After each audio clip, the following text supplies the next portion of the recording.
Good evening and welcome to the Importance of Anaemia in Women's Health scientific webinar sponsored by Radiometer and HemaQ.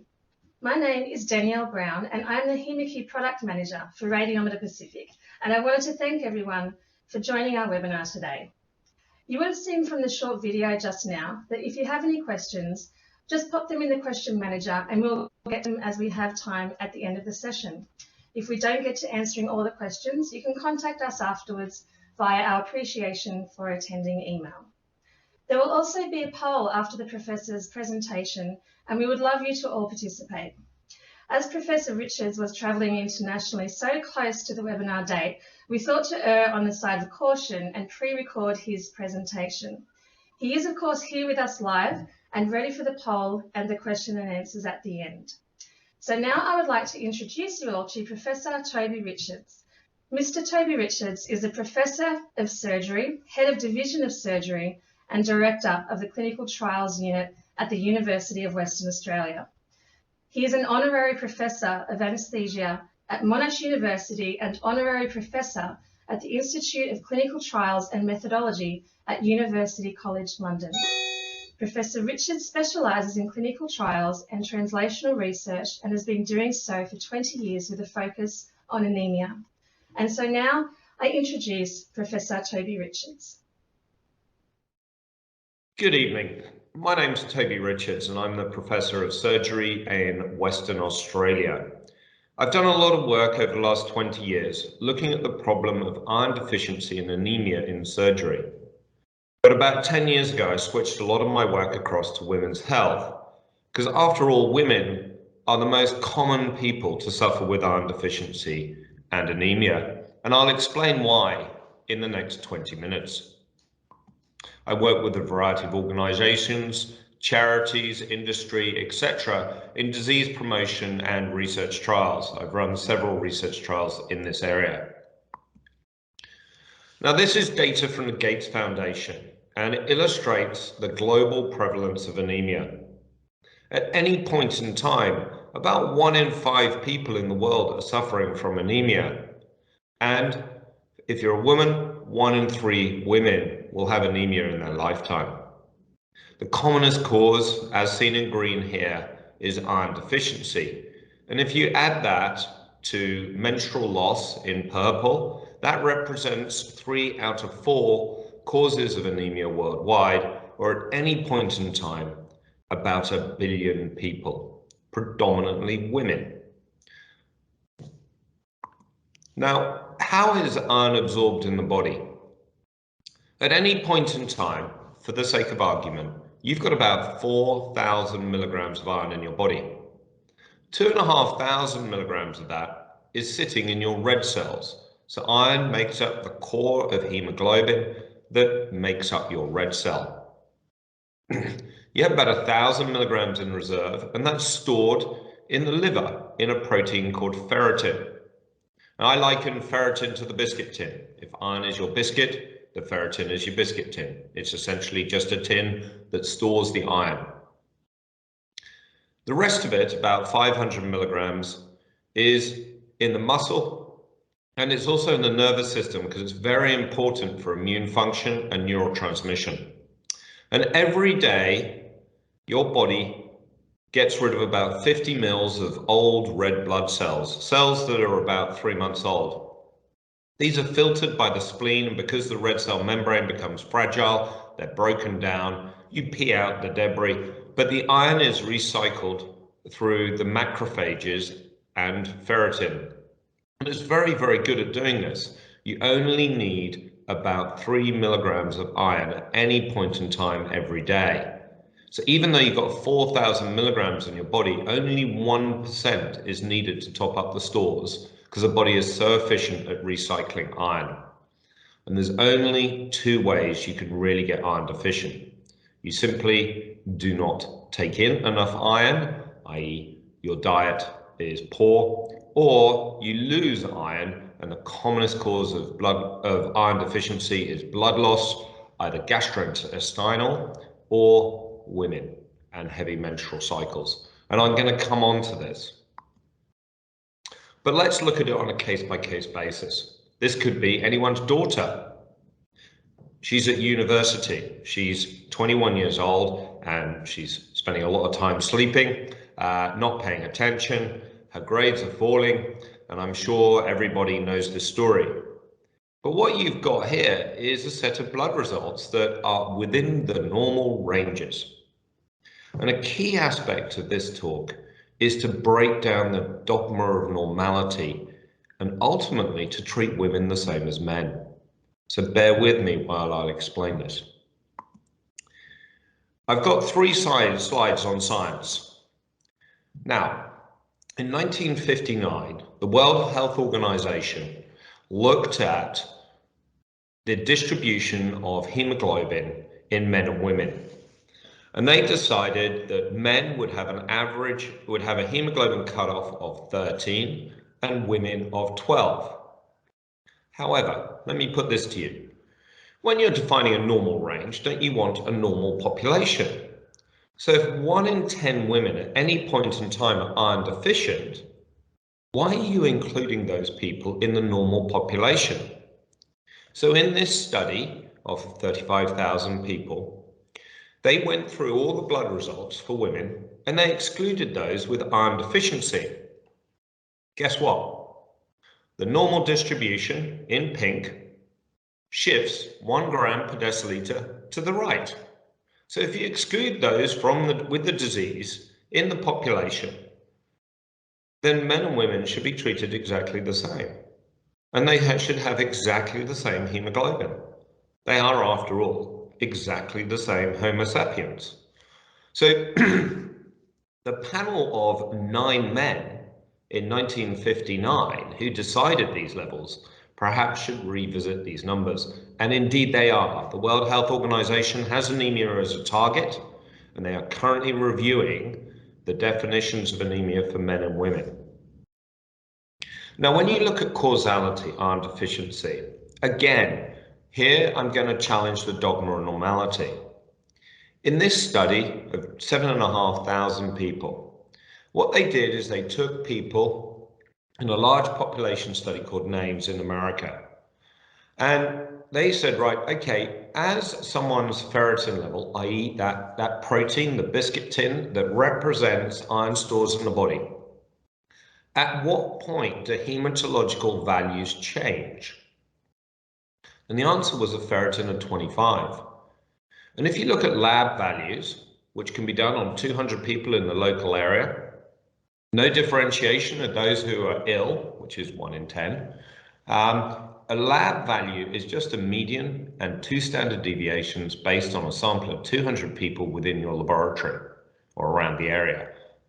It's a laboratory number. It's not a disease-defining number.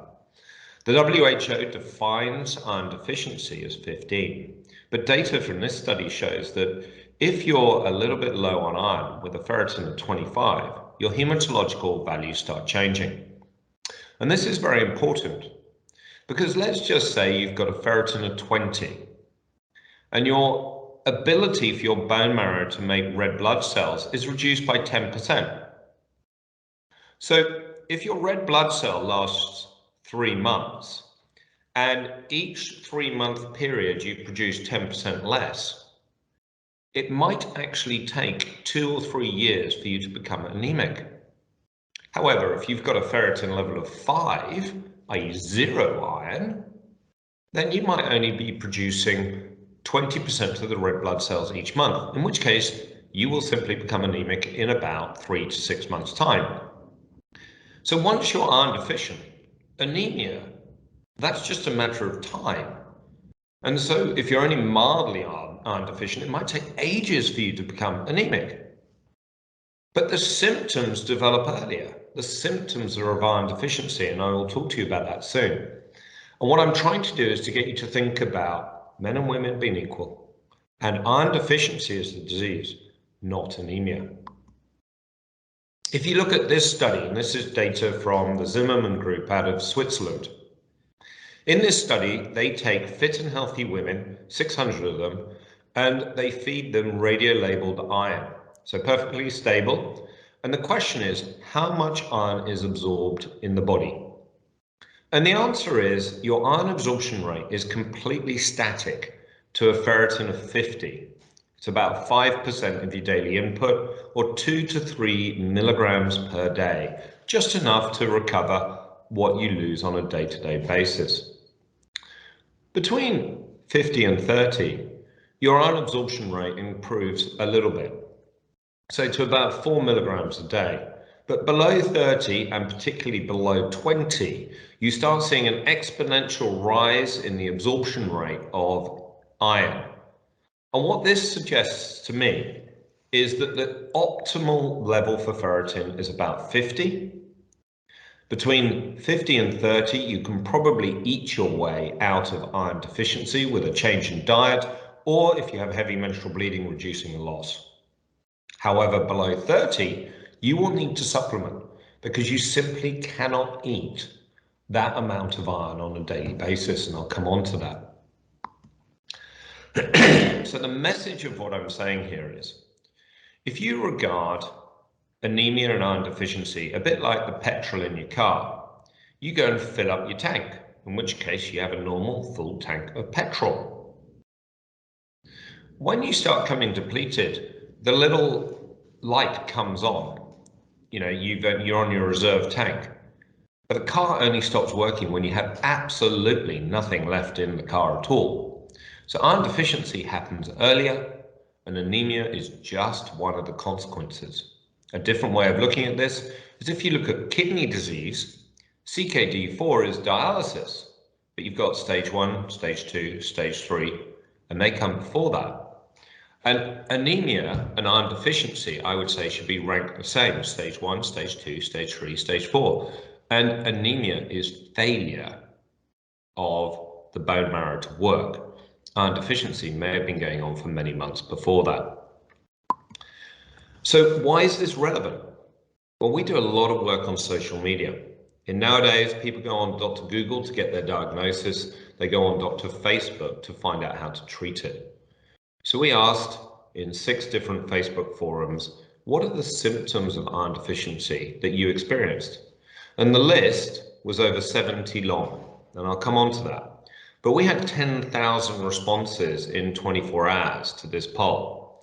And the most striking thing was that women suffered for an average of 8 years before they received appropriate treatment. And when you look at it and you look at the raft of symptoms, yeah, fatigue and tiredness is there. But the next bunch of symptoms are shortness of breath or air hunger, as illustrated by the woman bending over, palpitations and chest pain. These are cardiac symptoms. And if you look and see what happens to these women, it often is the case that they end up in the emergency department being investigated by the cardiologists, when in fact they just have iron deficiency. But a really big set of symptoms are neurological: headaches, brain fog, depression, anxiety. And the meme you see in the top corner is the most common meme to describe iron deficiency in women's health. Other symptoms when you've got profound iron deficiency are pica, eating ice, eating dust, paper, etc. Complete non-food items. And if you've got a ferritin less than 8, this is real. These women, when you ask them, they won't volunteer it. But when you say, you know, with a ferritin of 6, many people are eating really strange things, you'll be astonished at the response. Restless leg syndrome is very common with a ferritin less than 4. And the one thing that many people don't realize is that iron deficiency is the commonest cause of hair loss in women and of brittle hair. Particularly in the postpartum, when you get a massive drop in your ferritin level, perhaps due to the pregnancy in the last trimester, or blood loss at the time of surgery. This can precipitate the hair follicles moving from a static phase or a dormant phase into a shedding phase. And in that situation, you need to be aggressively treated, aiming for a ferritin over 50, possibly over 80, to restore your hair stores.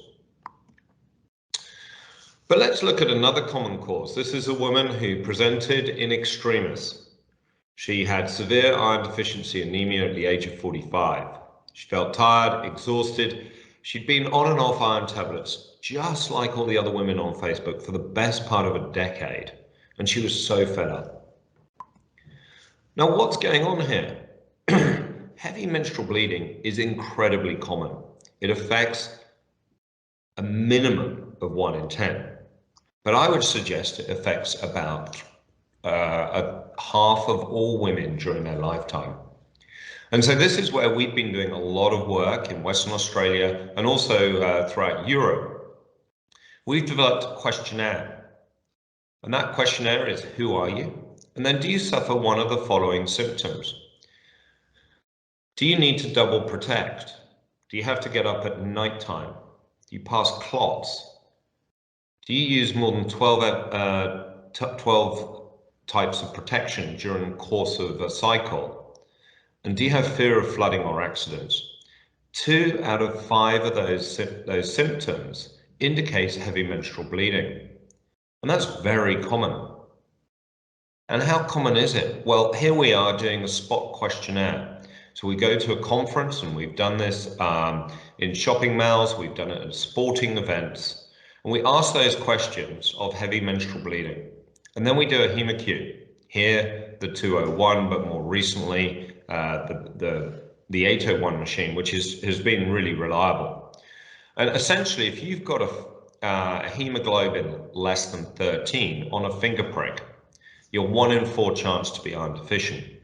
Got a hemoglobin less than 12, and you trigger 2 of the points on the questionnaire, 50% of women will have a ferritin less than 15.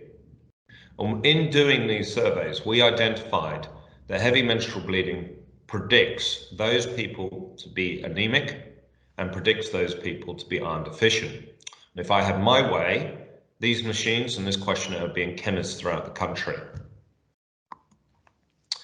The treatment of heavy menstrual bleeding is very simple. It starts with raising the awareness and, again, challenging the dogma of normality. And there are very simple treatments like tranexamic acid, etc. But let me put this into perspective. If you have 2 of those symptoms, need to double protect, more than 12 episodes of protection, etc., you're losing 80 mils of blood every cycle. Now, that might not seem very much, but it's a litre a year. So if you're a small 60 kilo individual, you're losing 1/3 of your blood circulation every year. It's hardly surprising you run into trouble. And let me give you the numbers for that. The circulating blood volume for someone who's 65 kilos will be just under 4 litres. And if menstrual loss is heavy menstrual bleeding, you're looking at that litre a year, or 25% of their circulating volume every year. So it's the same as major surgery or 2 hip replacements every year. And that's 20% of the entire population of women, and probably 1 in half of all women in their lifetime. And how do you treat this? Well, they can eat a horse, but like I said, you can't really eat your way out of iron deficiency. You could have 200 tablets of iron, and iron is best given as 200 milligrams once a day. So you're looking at a minimum of 9 months of treatment. Or you can have blood transfusion, but there's no iron in blood, or there's very little. Or you can have intravenous iron therapy. And in Australia, we use more intravenous iron than any other country in the world. And the benefit of intravenous iron therapy is you can now safely deliver this as 1 infusion quite easily over approximately 30 minutes or so. And 1 iron infusion is the equivalent to about 6 months of iron tablets. It doesn't have the side effects of iron tablets of constipation and diarrhea, and has become normalized in Australia. But in the rest of the world, this is still relatively a novel treatment. And what happens, here's this lady as I treated her over a 5-year period. She presented profoundly iron deficient and anemic. And what you can see along the bottom represents 5 years. And at 45 years old, she underwent an iron infusion every 1 to 2 years because she was perfectly adept and quite happy to manage her heavy menstrual bleeding, as she had been doing all her life. She did have an endometrial ablation, which helped a little bit, but essentially nature took its course at the menopause, so she avoided the need for a hysterectomy. But let me give you another area that I've been doing a lot of work in. This is a 37-year-old lady that, again, might have fairly normal looking blood results. And this lady came to my clinic and said, when I'm running a marathon, what I find is when I'm doing the last 6 kilometers, I feel really tired. And that wasn't to me something that rang alarm bells. I thought, well, I'm running a marathon, I'm a bit knackered in the last 20 kilometers, not alone 6. But this one is not normal. This is Elspeth. She's the 2 times winner of the Marathon des Sables, which is the Trans-Sahara endurance race. They run 60 to 80 kilometers every day for 6 days. And actually the race was undertaken at the beginning of October. So why is this relevant to her more than anyone else? You would have thought, hang on, she's a top athlete. She won't have periods because top athletes don't have periods. Well, let me hit you with all your preconceptions again about how wrong you are. There are several things about athletes. As I mentioned, you only need about 2 to 3 milligrams of iron a day in the body because you recycle it so well. There's actually only 2 ways you can lose iron: blood, and top athletes have exactly the same instance of heavy menstrual bleeding and normal periods as normal women doing parkrun or walking down the road. We looked at the London Marathon and we looked at the UK Olympic team, and I can assure you they have exactly the same problems with their menstrual cycle as anyone else walking down the street. Amenorrhea only comes in when your body mass drops below 6% fat, and in the majority of athletes that's not the case. But the second way you lose iron is through sweat. The skin is incredibly rich in iron. It has a ferritin of about 300, and that's why in iron deficiency women lose their hair, because the skin content of iron goes down. You lose approximately 1 milligram of iron every hour of exercise because most people sweat 1 to 2 liters per hour. So if you're doing an endurance race, you're losing 3 to 4 milligrams. But the other aspect is when you do endurance exercise, you shut your kidneys down, you get acute kidney injury. So this is starting to become a bit like a chronic disease. But the key aspect here is when your legs hurt after a long run, it's nothing to do with lactic acid. That's just magazine talk. If you've got high lactic acid, you can breathe that off in a couple of minutes. It's not a problem. What happens is the small fibers in your muscles, when they contract and expand, you get little tears there indicated by these lines. And any form of tear causes inflammation. Inflammation disrupts the normal pathway of iron absorption in the body. It activates a protein called hepcidin, which shuts down iron transport, which means iron is kept in the biscuit tin, the lid's firmly put on the biscuit tin, and you shut down the transport of iron around the body. And this is indicative of what happens in disease as well. You would have heard about iron deficiency and anemia in heart failure patients, in Crohn's and colitis patients. It's inflammation disrupting normal iron stores. Hepcidin goes up, it blocks absorption from the gut. Iron is sequestered into ferritin, the lid's put on, and so the bone marrow becomes starved of iron, and consequently, eventually, you develop anemia or chronic disease. And so in the set of athletes,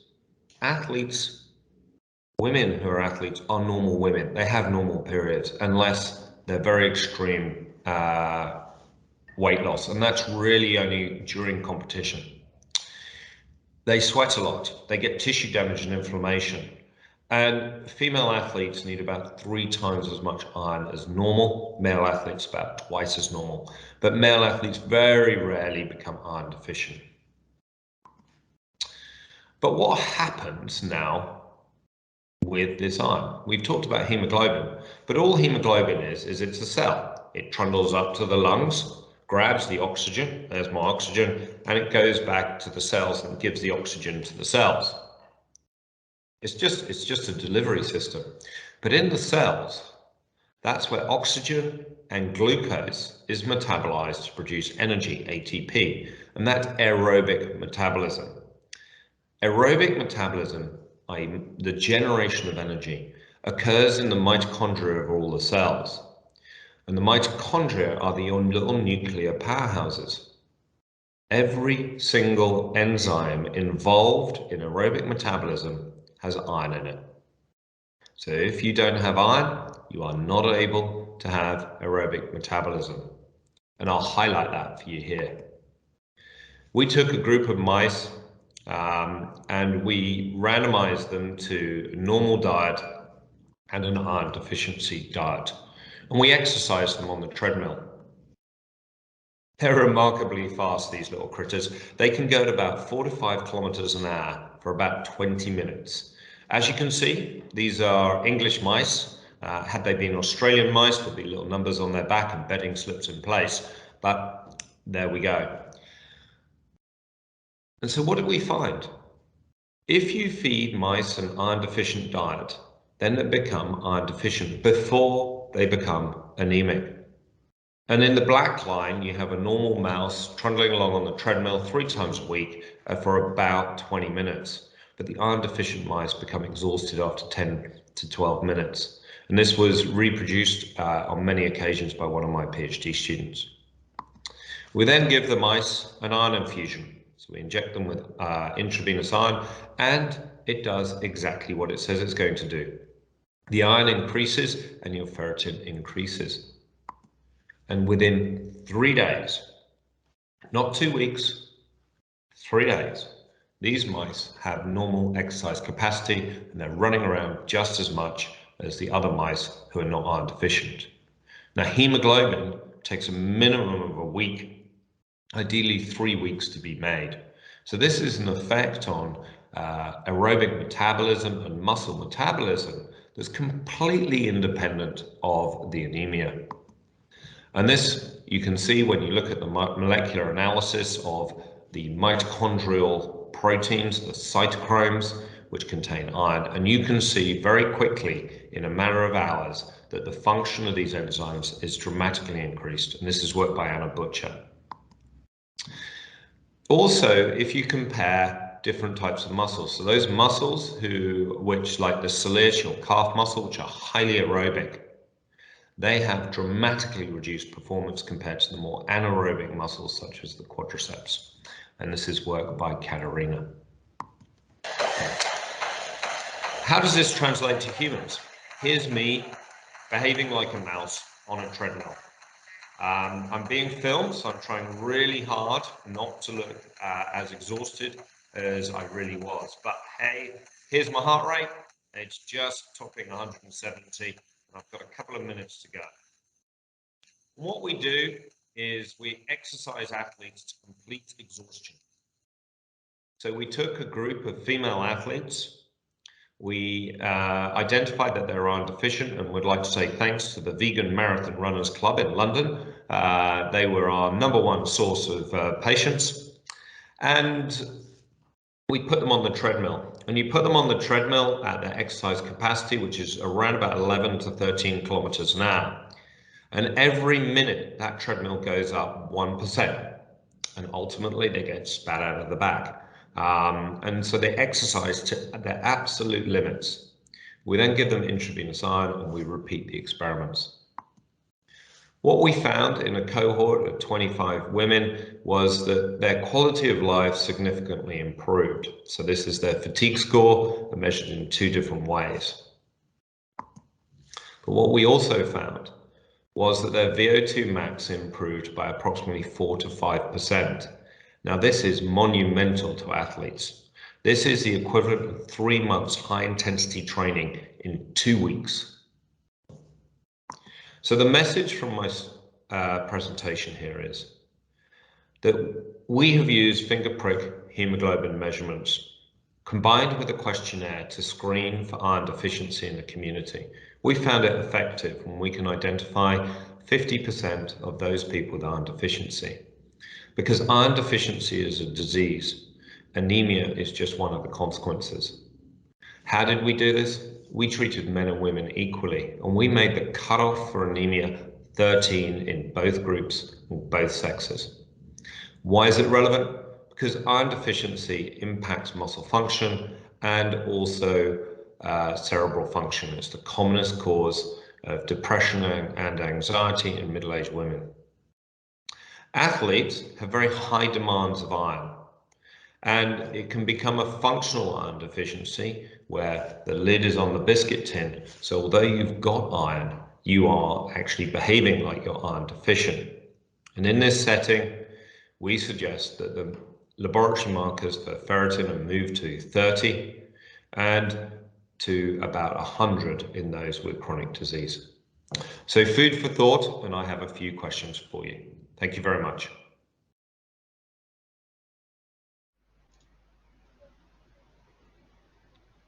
Great. Good morning, good evening, everyone. And I hope you enjoyed that presentation, which was aimed to summarize the situation of iron deficiency in women's health, how it is very much a hidden epidemic, not just iron deficiency, but also heavy menstrual bleeding. So we've got a series of questions here, and we'd like you to vote online. The first question is, what is heavy menstrual bleeding?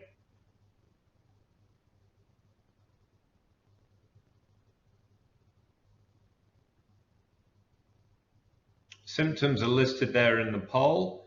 So all you got to do, I think, is click on them.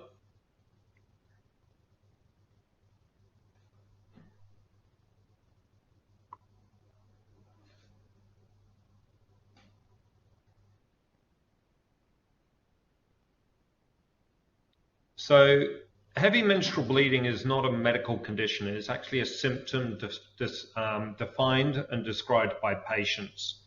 It can be categorized by a series of symptoms. And actually, for the purpose of time, it can be any two of those 5 symptoms would indicate that a woman has got heavy menstrual bleeding. And that's the need to double protect, to have to get up at night time, change the protection more than 12 times in the cycle, fear of accidents of flooding, or the passage of clots. Just 2 of those symptoms would indicate that a woman has got heavy menstrual bleeding. So we'll just move on, for the purposes of time, on to the next poll. And following on from that stream, what do you think the amount of blood loss during a normal period for a woman is if they have heavy menstrual bleeding? So if a woman has heavy menstrual bleeding, how much blood do you think they're losing every month?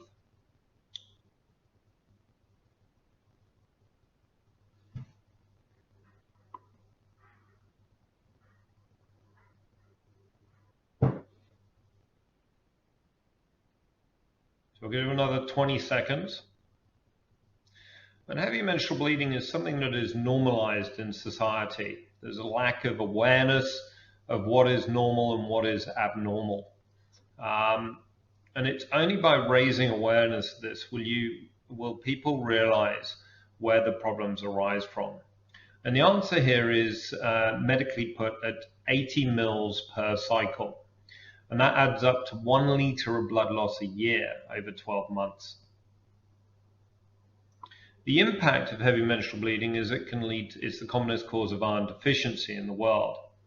And so we measure iron deficiency by the serum protein ferritin, which is also likened to the biscuit tin. It's what holds the iron within it. Now, in the body, at what point does serum ferritin trigger an increased iron absorption from the gut? So at what point does the body start recognizing that you're low on iron and needs to absorb more from the diet? What serum ferritin would indicate that?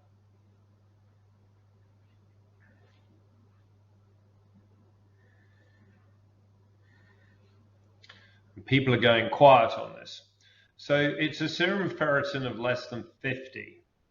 And this is important because if you look at normal blood results, then these may indicate the reference ranges, and reference ranges just reflect the normal and standard deviation of a local laboratory.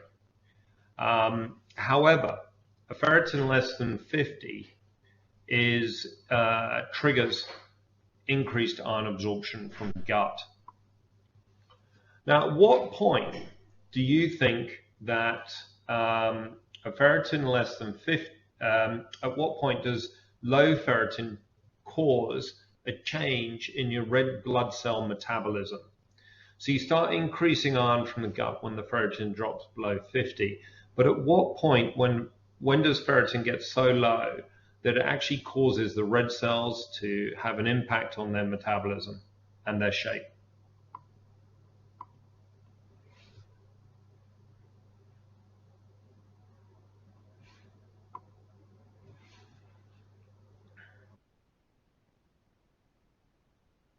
So we'll just show those results now. What are people coming up with?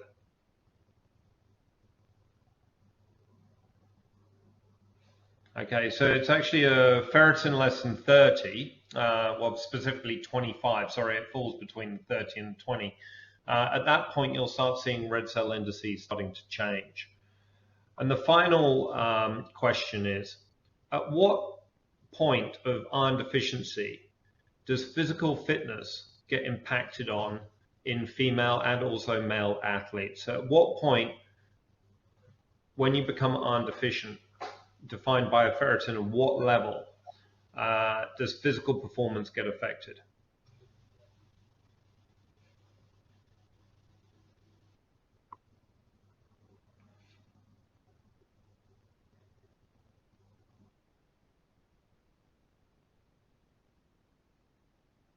So the common misconception is that a ferritin less than 15 is iron deficiency. And in some reference labs, they even put it down to a ferritin of 12. It's actually a ferritin less than 20 starts to impact physical performance. So to summarize, iron deficiency starts to become a problem to the body at a ferritin less than 50. At a ferritin less than 30, your red cell indices are changed and you start to become anemic. But at a ferritin less than 20, you start to get physical symptoms of iron deficiency, leading to fatigue and tiredness and reduced exercise performance. And we'll close there, and I'll happy to take any questions at all. Thank you very much for that, Professor. That was a wonderful and insightful presentation. And thanks for participating in the poll, everyone. Now we have had some questions come through, but before I go to them, I would like to introduce two ladies via audio, Charlotta Blomstrand and Annika Eriksson. Charlotta is the Global Hematology Manager for HemaQ in Sweden, and Annika is the Clinical and Scientific Affairs Manager for HemaQ in Sweden. They have joined us today in the event that there are questions we should point towards them. So welcome, Charlotta and Annika. And now I will go to the first questions that we have had come through. Okay, so the first one, Professor, I'd probably be best for you to answer this one. It seems like a great idea for all women to be screened for anemia. Do you know where they can have the test done? So I do think that all women should be screened for iron deficiency, and screening for anemia is part of that. So if you are anemic, the commonest cause is iron deficiency. But I do think teenagers and then those people at risk should be assessed with a formal full blood count and a ferritin level through their GP. So if you suffer with heavy menstrual bleeding or you've got likely symptoms, recent mother, then you should be tested accordingly. We gave some results of some surveys that we've been using the finger prick HemaQ. And this is a finger prick device that you get a drop of blood. And my understanding is that you can actually get tests for that in the chemist now, the same way that you can get tested for diabetes in the chemist. Okay, good. And this next question actually feeds quite well into that one. How often do you think women should be screened? So It's easier if you've had a history of iron deficiency. If you've had a history of iron deficiency characterized by a ferritin less than 30, then you should supplement with oral iron for a minimum of 3 months, and then retest your bloods 3 months after that, and then probably 6 months, and then annually, and then twice a year. I do think that most women probably should be screened as a teenager. Then again, when they're going to university as part of health checks, and probably every 5 years in the asymptomatic population. Okay, excellent. Probably the next one. Are there any differences in the measuring techniques that are available for screening for anemia? In screening for anemia, probably the main one is a normal blood draw, and those go to a central laboratory. In the most part, those are pretty standardized. What you can now get is you can get a finger prick test, which we've been doing a lot of in the community, which is, as I mentioned, just like a glucose test, and a drop of blood can give you a fairly accurate result for your hemoglobin. For iron, there are no finger prick results for iron. If you want to get your iron level checked, you need to have a formal blood test looking for ferritin. There are companies selling finger pricks out there, but we've looked at that in detail and we haven't found them to be very accurate. Okay. You mentioned that Australia has the highest rate of iron infusions. Do you know what other countries utilize this treatment? Yeah, so Australia is quite a long way ahead in this, and about 8 years ago, iron infusions got listed on the MBS coding. So this meant that general practitioners could provide intravenous iron free of charge to their patients. There's really only one other country in the world that uses that volume of iron, and that's Switzerland.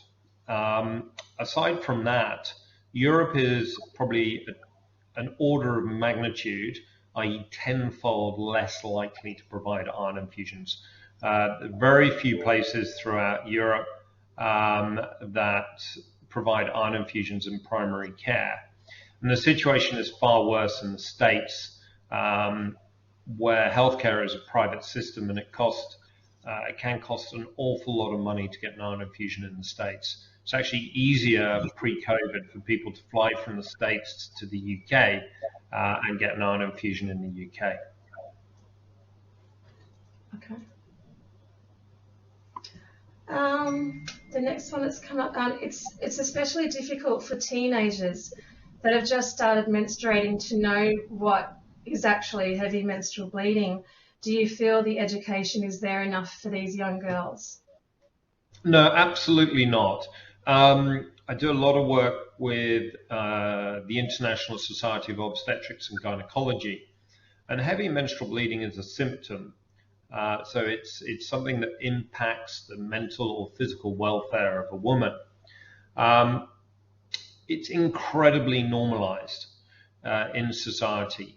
I run an iron clinic, and we see women coming through who won't go out of doors for 2 days, are using 60 maxi tampons per cycle.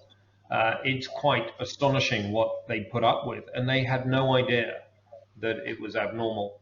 And this gets pushed down to teenagers as well. And we've even had teenagers who give up university places because they're simply unable to cope with their menstrual cycle at university. Now, some of that may be abnormal uterine function, but at the same time, it could actually be a disorder of blood clotting, such as von Willebrand's disease or platelet dysfunction. And those are things that can be addressed relatively easily. But there's a real problem about normalizing both symptoms of iron deficiency and symptoms of heavy menstrual bleeding, and we really need to raise awareness about women's health in both regards. Yep, agreed. The next one, what is the difference between iron deficiency and anemia? Yeah, so look, this is a really common misconception. There's a belief amongst doctors and amongst patients that you have to be anemic to be iron deficient. That's not the case.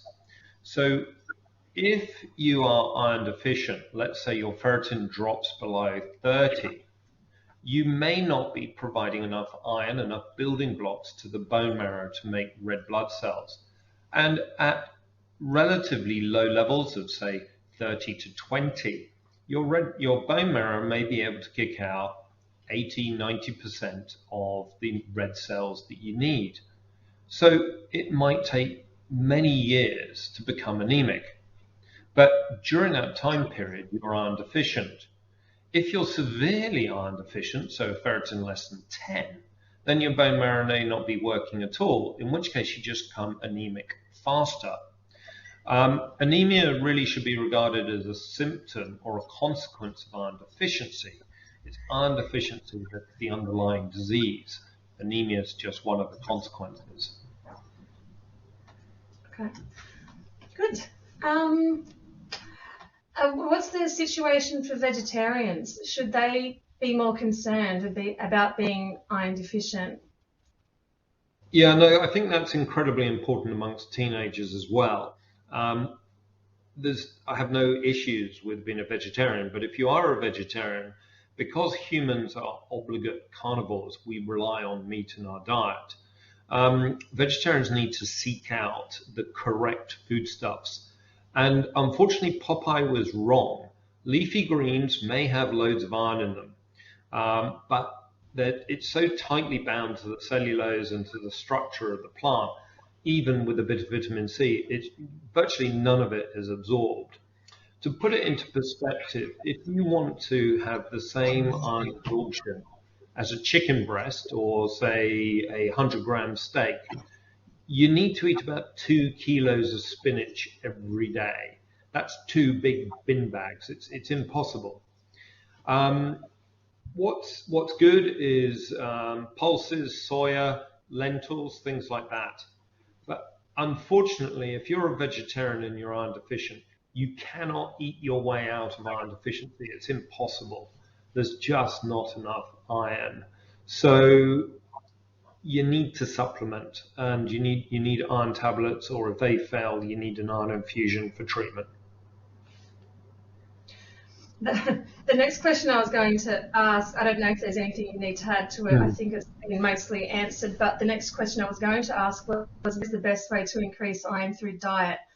So the key is the recognition, and if you are a vegetarian, unfortunately you won't, it's soya, lentil, pulses. Now, if you're not a vegetarian, there's this sort of strange belief that we've all got to rush out and gnaw on raw liver. I mean, it's revolting. Who eats the stuff? Maybe 1 or 2 people. But the concept is that there's a separate metabolic pathway for iron absorption from any form of meat. Yes, red meat's a little bit better than chicken and fish, but any form of meat has about a 10 times better absorption pathway than plant-based food.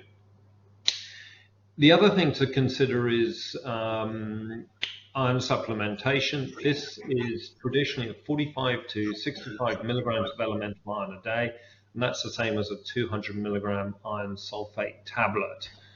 1 tablet a day is just fine, but if you do get side effects from that, then you're looking at taking 1 tablet on alternative days.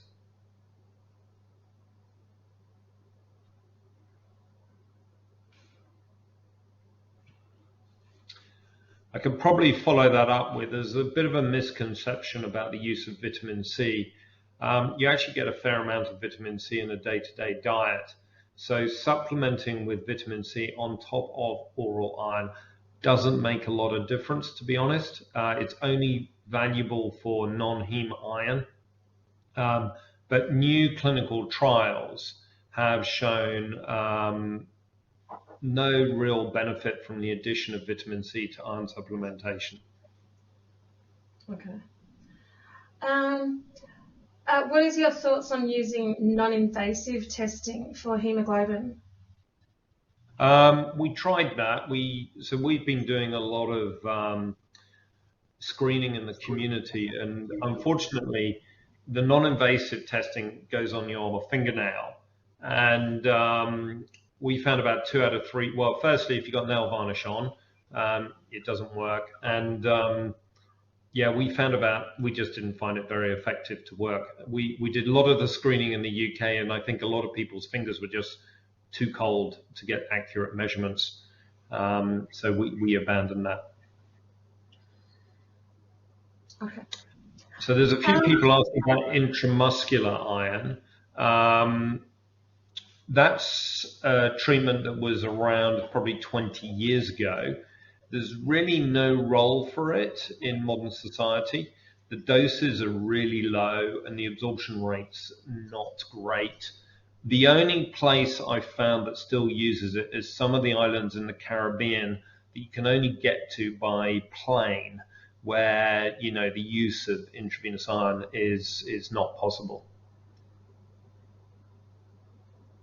Okay. Next one. Following my 9 months of iron tablets that have been ineffective, resulting in low saturation percentage and low hemoglobin, would you recommend transfusion as an option? Yes, absolutely. So taking oral iron, 1 tablet a day for 3 months, should see a significant rise in your serum ferritin. You really want to be aiming for a ferritin heading towards 30, and then you want to continue taking the oral iron for another 3 months, aiming to get a ferritin of about 50. So you really need about 6 months of oral iron. So if after 3 months your ferritin level is sort of wobbling along at 20, then you really need to cut to the chase and get an iron infusion. That's failure of oral iron, which happens in about 1 in 4 people.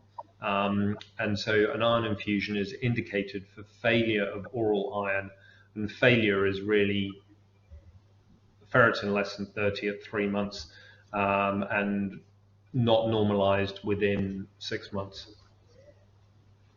Okay.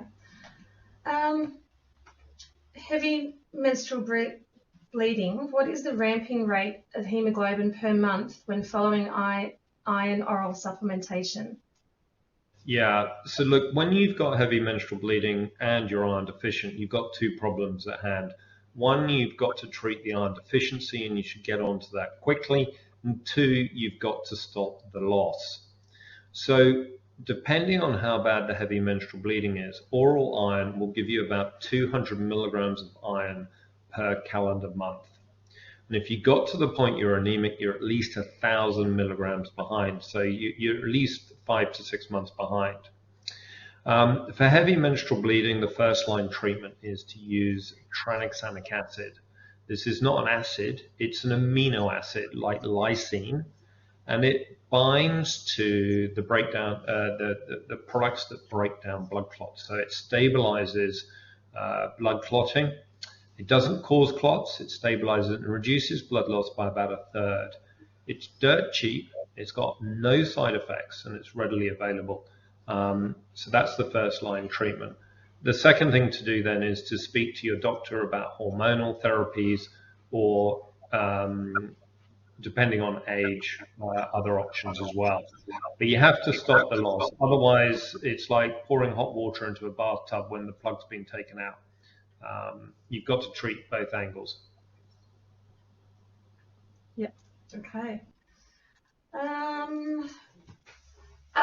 Is there much difference between iron supplements themselves, such as ferrogradimate and maltopher? I'm not sure if I'm pronouncing that last one correctly. Look, yeah. The answer is not really, to be honest. There's a shed loads of marketing out there on different types of iron supplementation. They're all essentially iron salts. Some come bound with vitamin C. The key is to look on the back of the packet and look at the dosing, because whilst it might say 300 milligrams and 200 milligrams on the front, that's the amount of the iron salt. What you want to look at is the amount of elemental iron, and that needs to be 45 to 65 milligrams and that will be on the ingredients on the back. There are new oral irons coming out. They're being trialed by the Gates Foundation in Bangladesh and Malawi at the moment, and hopefully we'll get the results of those soon. But essentially, it really is what you get from the chemist. You don't need to buy the expensive stuff. The cheap stuff's just as good. Okay. And watch out for the advertising on the liquid iron and the stomach-friendly irons. What you find out when you read the back of them is they've basically got virtually no iron in them. So always read the label. Always pays to read the label, I agree, yes.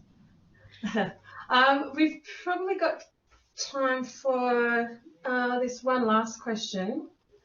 My daughter has suffered from chronic iron deficiency anemia since she was 5 years old. She has had so many tests and a couple of blood transfusions and many iron infusions. They haven't found the cause yet, and she's now 13 years old. Do you know any other causes for this? Yeah, well, yeah, it's a difficult one because there'll be a long... So I think this highlights a key point. If someone has a set of blood results that reveal a low ferritin, low transferrin saturation, and anemia, then the answer is very clear that that individual has iron deficiency. If the results are relatively normal, let's say a ferritin of 25, normal hemoglobin, TSATs and they're hovering on the normality, the key is to go back through the history. And you do have to go back and look through the history in detail and look at trends. Many people live with iron deficiency for up to a decade.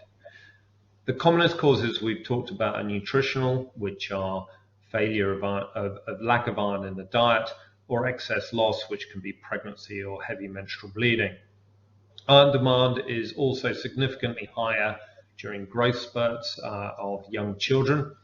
And then you get into areas of malabsorption, which can be celiac disease or other gastrointestinal diseases such as ulcerative colitis.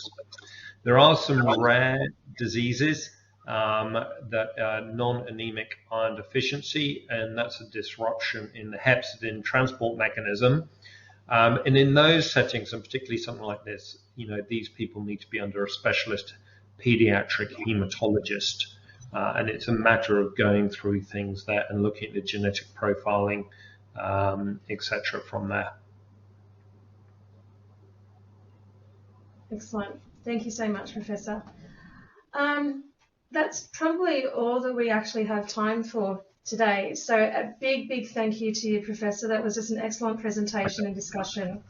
And thank you to Charlotte and Annika also. And thank you for attending, everyone. And just a reminder, we will send a thank you email with a link to the on-demand replay. And you can also request extra information by contacting Radiometer, the distributors of HemaQ in Australia and New Zealand. Thank you again to Professor Toby Richards, and good morning, good afternoon, and good evening.